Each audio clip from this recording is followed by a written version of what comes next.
There is a question, is the attitude of Islam to history. And in fact, what we find, the basic attitude is that all history is in fact an Islamic history. That means that all the major figures of history basically are Muslims.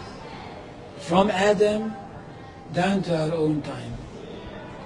So if the Jews or the Christians are demanding something and basing it on the fact that there was a king called Solomon, or a king called David, or a prophet called Moses, or Jesus, then of course what they are doing, they're saying something which is not true, or in fact they don't know that all these figures were basically Muslim figures.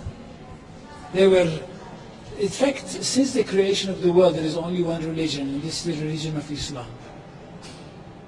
So if anybody says, look, there is a place which is connected with Solomon, and that's the place where the Temple of Solomon stood, a true Muslim would tell you, yes, absolutely, absolutely right, but don't forget that Solomon was a Muslim. And David was a Muslim, and Abraham was a Muslim, and Isaac was a Muslim, and Jesus was a Muslim. This is what I mean by the Islamization of history.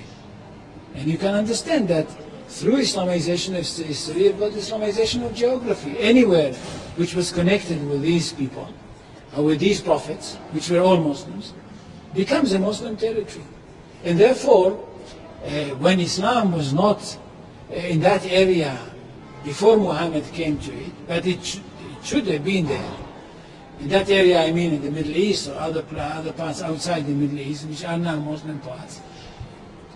Any place like this had to be freed, not to be conquered, had to be liberated.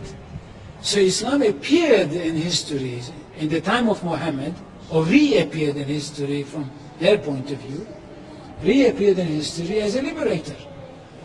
And therefore there is no Islamic occupation.